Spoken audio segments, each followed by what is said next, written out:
Heading into week 10, the games get even more and more important this time of year. Love it. This is why we play, even as much as we hate it sometimes when we lose. But you gotta take the good with the bad with it.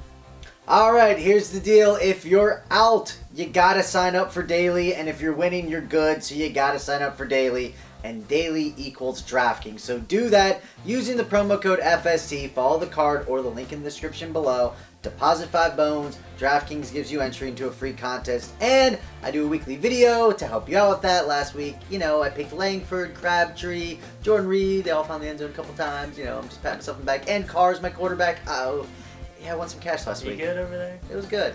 I also picked Hillman. That didn't work out so well. No, that didn't. Get in there. They're a lot of fun. But to this time of year, I want to talk about a tip. Lots of trades going on right now with all the injuries, people trying to make the playoffs, gear up for the playoffs. Lots of trades going around.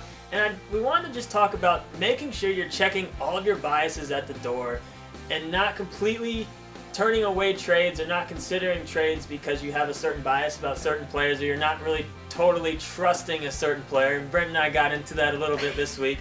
But I mean, even the guys like for this year, Allen Hurns, we got West with Kansas City, Bortles, Carr, Willie Snead, guys that you might not necessarily feel like you can trust yet. I'm not saying you should be going out there and paying full price for those guys in a trade, but just because they don't have necessarily a proven track record doesn't mean you should turn any of those down. But that's some of it, right? It's 10 weeks. This is kind of a proven track record at this point. That's what I wanted to say. Is we're far enough into the season where you can trust those numbers, but then on the flip side of it, you don't want to be crazy. You don't want to be crazy with guys like McFadden or Gore or Crabtree or Chris Johnson or even Woodhead, with him breaking his leg last year, a little injury prone there. But you don't want to pay full price for those guys because we know what they've done in the past. We know that they've had issues. So if you're one of the people that owns those players, you have to know you're not going to get full value for them if you do try to trade them. And on the flip side, you don't want to pay full value for those guys either. So there's a lot of give and take there. But just don't let any of your biases rule out considering a certain player. But I think what it comes down to is I would weigh a little bit more on this year than past history, but you have to respect the past history. But we're 10 weeks in. What they've done this year is what they've been doing, so, Well, even, using a guy like McFadden, for example, if for some crazy way he stays healthy, he could offer first-round value for the rest of the year, and if you can get him for third or fourth round value, that's not a bad gamble. But if you pay first round value for him to take that gamble, I think it's a little crazy. But flip side, you can sell him for first round, right? If you can sell him for him and a little piece for Gurley, you're loving that. Yeah, if you can. But just make sure you're... I bet you can in some ways. That's all I'm saying. So happy balance. That's what we're saying. Find that Hopefully balance. that helped and made some kind of sense. I think it did a little bit. I think it did too. I think we did good. So moving those forum questions. Regan C. Kelly, which receiver do you like more for the rest of the year, Golden Tate or Davante Adams? Davante Adams. There you go. Here's why. I just trust Aaron Rodgers so much more.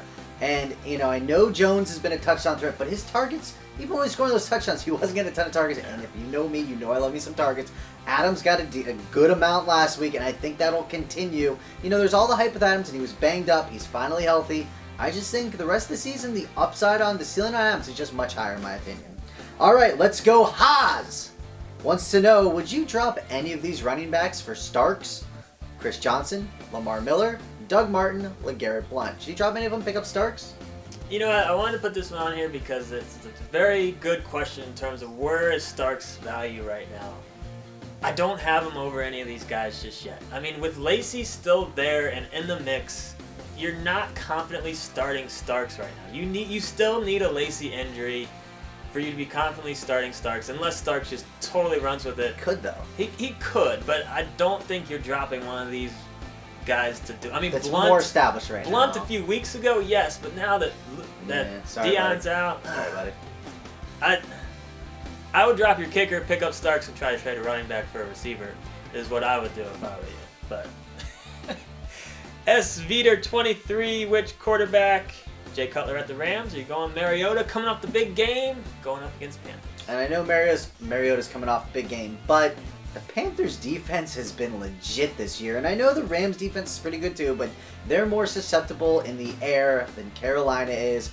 And, Jay Cutler, he can put up some big games, and, he's targeting Alshon Jeffrey's fully healthy and looking great. So if you waited him out, congratulations, he's been looking great. And Martella, and then you also have Bennett there, who's been a touchdown machine. I like Jay Cutler this week. Let's move those duds, sleepers, and deep sleepers. My dud, I'm going Martavis Bryant going up against Cleveland. He's been a bit of a roller coaster since coming back. I think Big Ben being out really hurts him.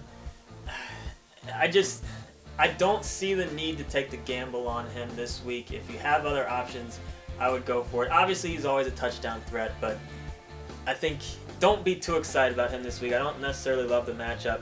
My sleeper is Devontae Adams going up against Detroit. Love that matchup for him. I love that he got double-digit targets last week. I love that I own him in a few leagues. Don't forget how early of a pick Adams was this year. I mean, I think he was going fourth round in most leagues, and that's for good reason. Great situation for him. I love him the rest of the way.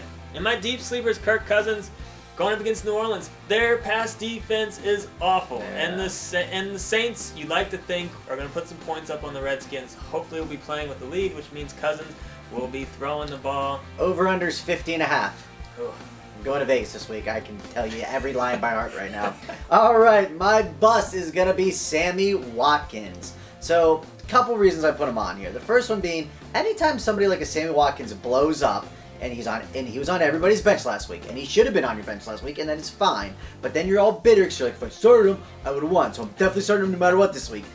He's a roller coaster. He's been all year. He is hit or miss every single week, and he's got the Jets this week, so keep that all in mind. I mean, I'm not ranking him that high. I don't care what he did last week. All right, my sleeper is going to be James Starks.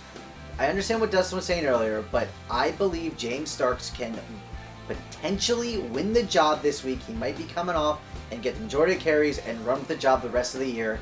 It's more of just a shot in the dark kind of thing, but I think he might lead Green Bay in touches just because Lacey's been so terrible. He just looks awful. And my deep sleeper is Matt Jones against that Saints defense. He's touching the ball more than Alfred Morris.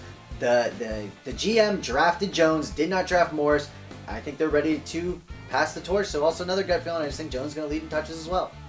Let's take a look at Mike's picks. His dud is Eddie Lacy. It's easy with him. Just bench him this week. He owns him in our keeper league and he just hates him so much. Just bench him until we see how this works. Yeah. His sleeper's Blake Bortles. This guy's legit. He's got his 2 receivers, top 10 quarterback, loves his matchup against Baltimore. And his deep sleeper's Cole Beasley, the PPR machine's got a great matchup against Tampa. He's liking Beasley. He looked great last week. Not a bad PPR guy. That is it for week 10. Give me one. Oh, we've been working on this.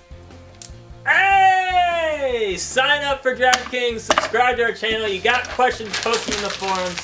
All of our practice paid off. All of it paid off. I'm sure that looked really impressive. Here, give me one. I don't even know. Oh, damn. We're good at stuff. We're good at stuff!